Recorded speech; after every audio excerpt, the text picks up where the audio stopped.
What's up, guys? JP back at you once again, and this is day number 31 in my 11th annual 31 Days of Horror. So I decided to review a film that takes place on Halloween, at least partially, and that is Scary Stories to Tell in the Dark, the produced film by Guillermo del Toro based on the ever-popular children's horror stories of the same name, Scary Stories to Tell in the Dark. And of course, he had more Scaries to Tell in the Dark and Scary Stories to Tell in the Dark 3, which might have even been called even more. I don't know.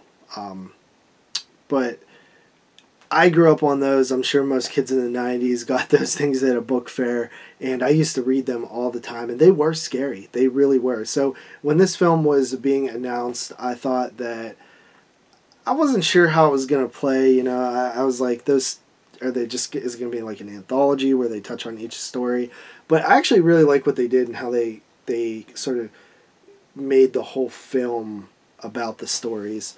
And it wasn't like an anthology thing. But anyway, Scary Stories to Tell in the Dark, this was, I believe, 2018, was it? 2018, 2019?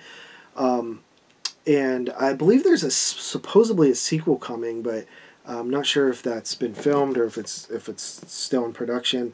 The film is directed by Andre Overdahl, who is a Norwegian film director, and I am familiar with his films. He directed Troll Hunter, The Autopsy of Jane Doe, and The Lost Voyage of Demeter, which I recently watched in the theater. It was pretty decent, sort of like a Nosferatu vampire thing on a boat. And Autopsy of Jane Doe, I really like that movie from 2016. I reviewed that on a previous 31 Days of Horror. But this film takes place in 1968, Pennsylvania, I believe, which is my home state. And it's set on Halloween. There's a group of kids who are, hanging out, doing things, and at the end of their night on Halloween, they decide to go to this town called, this house called the Bellows Mansion house thing, which used to be like very prominent people in the town. They owned the mill in the town, which the town is called Mill Valley. It was a very important thing, blah, blah, blah. And there's all these creepy legends surrounding this mansion. Anyway, they find this book in there that was apparently written by Sarah Bellows, who was the daughter of the Bellows family, who was basically accused of like sort of witchcraft stuff, and also she committed suicide. So there's all these legends surrounding it. They find a book of horror stories written by her, and they take it out, and then the stories in the book end up happening in real life, and they're actually being written in real time, and they're very creepy. And the stories in the book are ones that are adapted from the Scary Stories to Tell in the Dark book series of like folklores and horror stories that have been passed down through generations and stuff like that. In real life, those books are what these stories are based on. And there's like the Big Toe, which always stuck out in my head, is very creepy. There is the Scarecrow one. There's the spider egg and the skin one, and the Red Room, which I don't remember from the books, but I remember the other ones. And yeah, it's a PG-13 horror film that they needed to basically uncover what happened with this Bellows mystery and stuff, and stop the scary stories from coming out of the book and killing everybody. And I gotta say, man, I really like this movie. I liked it when I saw it in the theater. I haven't seen it since.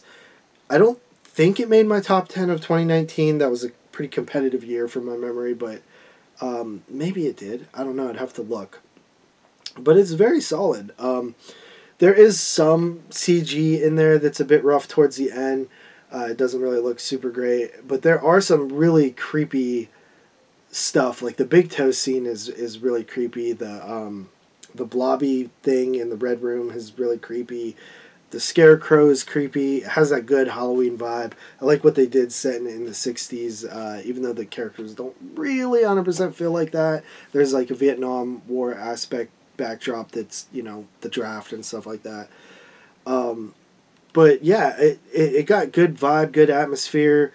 I think they did a good job, you know. I mean, at first I was like PG-13, but when you really think about it, I mean, those books were for kids. So it kind of makes sense to sort of reignite those books with this movie, make it PG-13. And nowadays you can get away with a lot more than you could back in the day with, even though I just reviewed The Gate and they got away with a lot in that. It's like they got away with a lot and then they got away with nothing and now they can get away with a lot again. But throughout history, like there was a middle section where they couldn't get away with anything. But yeah, the movie itself, I like the actors. Everybody's pretty cool. The stories are good. There's a good. They use the song "Season of the Witch," but I think it's a different version. Well directed flick. Yeah, 8 out of 10. Pretty solid. I've always liked it, and it's one that, you know, I could see being on rotation during the Halloween season as it gets older. So that's it. That's 31 Days of Horror finally finished up, year 11. We will be covering another 31 films in just about a month's time. So with that said, I hope you guys join me there. Might try to actually finish this year on time. Say that every year, but who knows. Anyway, that's it, guys. I'll see you guys next time. Peace.